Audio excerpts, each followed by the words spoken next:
CryptoCars mobile app. In this video, gagawin natin yung first look sa CryptoCars or CCAR na mobile app NFT Play to Earn game. And before tayo mag-proceed, ito pa iba't ibang mga tutorial videos na meron kami. Kung interesado ka rito, click mo na ang subscribe button at notification bell para maging updated ka sa mga latest videos and updates. So sa mga past videos, pinakita na natin yung mga tutorial guides about sa CCAR, and this time, kaka-launch lang nila ng mobile app ng CryptoCars. So yun yung gagawin natin in this video. Magka-download tayo, mag-install tayo, and gagawin na rin natin yung first look dito sa CryptoCars na NFT Play to Earn game. And by the way, ito yung tamang URL para sa CCAR na NFT game. Nung nag-search kasi kami sa Play Store or sa Google Play, maraming lumalabas.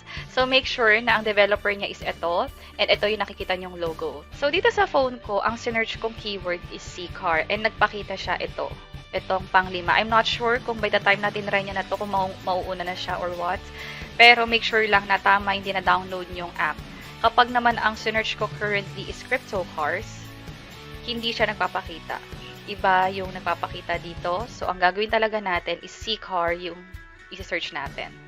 And also, kung pinapanood nyo to sa mobile app, itong video na to, meron kaming link sa description sa baba. Pag kinlik nyo yun, mariredirect dapat kayo sa tamang link kung saan magda-download nyo directly yung CCAR na mobile app. So, piliin ko na to, and then install ko na to sa phone. So, play na tayo. And dito, mag-require ng enter your ID and passwords. Yung i-enter nyo rito, dapat i-set up nyo muna siya sa CryptoCars na website. So, andito ako sa cryptocars.me. Kung gamit nyo is-cellphone, pumunta na lang din kayo sa URL na to. And then from here, i-click lang natin tong in-game wallet ko. And ang first step is click ko muna tong generate na button. So, dito, pag kinlik nyo yung show na button, makikita ninyo yung username and password ninyo. Katulad nito. System generated yung mga username and password. And make sure na yung username and password, kayo lang dapat yung nakakaalam nito. So, ang gagawin ko is i-reset ko na lang to. And then, pag ni-reset, mababago nga yung username and password. And then, click ko na yung edit email. And then, enter ko dito yung email address ko. And click ko yung save email. So, email address updated na. So, from here, since meron na tayong username and password, ang gagawin ko is mag-enter na ako ng login credentials ko dito sa mobile app. And click ko na yung login dito sa CryptoCars. So, ito na. Pwede na tayong mag-start this time. Nakita niya agad isa sa mga cars ko dito. So, meron na akong mga cars. Kung wala pa kayong cars dito sa CryptoCars, meron kaming ginawang step-by-step tutorial guide kung paano bumili niyan. You may click that link in the playlist na available at the end of this video. So, ngayon, tap ko lang tong start. Gagawin natin yung virtual car racing. Kung sakali nagbago yung isip ninyo, back lang ako and then piliin ko yung gusto kong car. Meron akong rare. Meron akong common. Meron akong supercar. So, ang piliin ko na lang is yung rare. And then, start tayo. Ito yung stats niya. Ang fuel ko is 90 out of 90. So, kada race, magko-consume ng 15 na fuel. So, start tayo. So, ito yung first look natin dito sa mobile app ng CryptoCars na NFT Play to Earn game. And, tap ko tong start. So, ito yung malaking improvement kung ikukumpara natin yung sa mobile app compared dun sa web version. Sa mobile app kasi, nakikita na natin yung actual racing. Yan, nabangga tayo. While dun sa web version, makikita lang natin yung ranking. So, nakakuha tayo ng 0 CCAR and 100 experience. So, try ulit natin. Start ulit tayo. So, nakakonsume na tayo ng 15 fuel and tap start. So, dapat manguna tayo dito or magkaroon tayo ng ranking. Currently, 0. Ito yung mga coins sa taas. Yung nakukuha natin.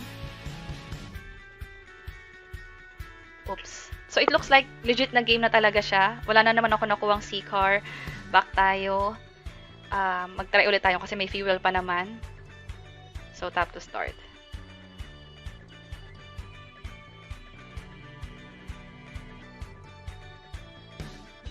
Oops. Hindi pa siya ganun kadali i-maneuver. I'm not sure, baka ako lang ang problema, pero try ulit natin. Start tayo. Start. So, try ko lang. Okay. So, kunin natin yung mga coins.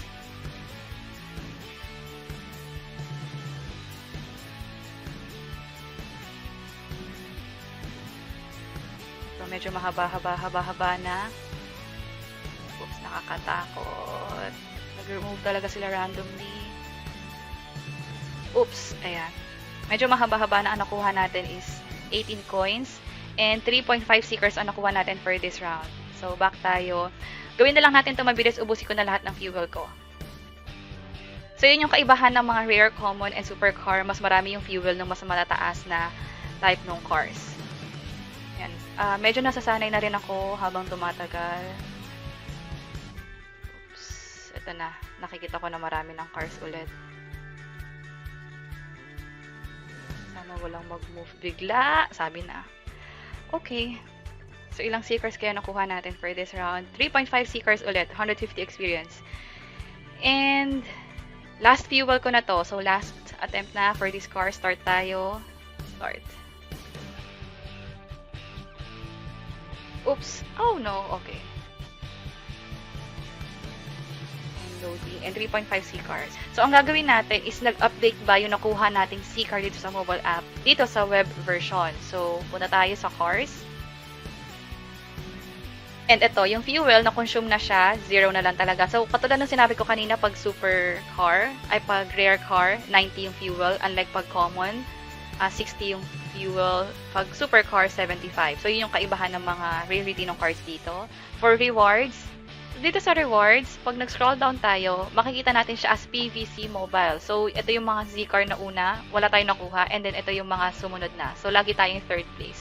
It looks like parang mas gusto ko yung sa virtual race kasi nakakakuha ako ng second dito. Pero, pag nasanay na tayo, pwede tayo makakuha pa ng first para makakuha tayo ng mas mataas na C-car. Kasi pag first place ka, 10 C-car ang makukuha mo. Yun yung sa experience namin. Pag second, 7.5. Pag third, katulad nito, 3.5. Pag fourth, 0 C-car. Pero may makukuha kang experience for each race. And dito sa mobile, ang pwede lang talaga natin magawa is mamili ng car na pang race. Wala rito yung mga menu currently na katulad nito kung saan makikita natin yung laman ng in-game wallet, yung sa staking, sa marketplace, and sa car workshop. So, wala pa to. So, ito yung pwede mong gawin sa web version. Sa mobile, currently, ang pwede mong gawin is yung racing lang talaga, yung actual na paglalaro dito sa Crypto Cars na NFT plates or in-game. And that's for our first look sa Crypto Cars mobile app. Available dito sa iOS. Ipoprovide namin yung mga links to that app sa description sa baba, so you may check that. And let us know kung may questions kayo or topics sa tingin nyo pwede namin i-share online. Comment nyo rin yan sa baba. And sana nakatulong to. Kung oo, pakiclick ang like button. And reminder lang din na sa lahat ng ginagawa natin, whether pag-invest, pag-trade, or paglalaro sa NFT games, laging may risk na involved. Mag-research muna, magbasa. And kung ready na kayong mag-allocate ng pera dito, make sure na updated rin kayo sa market na pinapasok ninyo. And this is Gamer PH. See you sa next video. Bye-bye!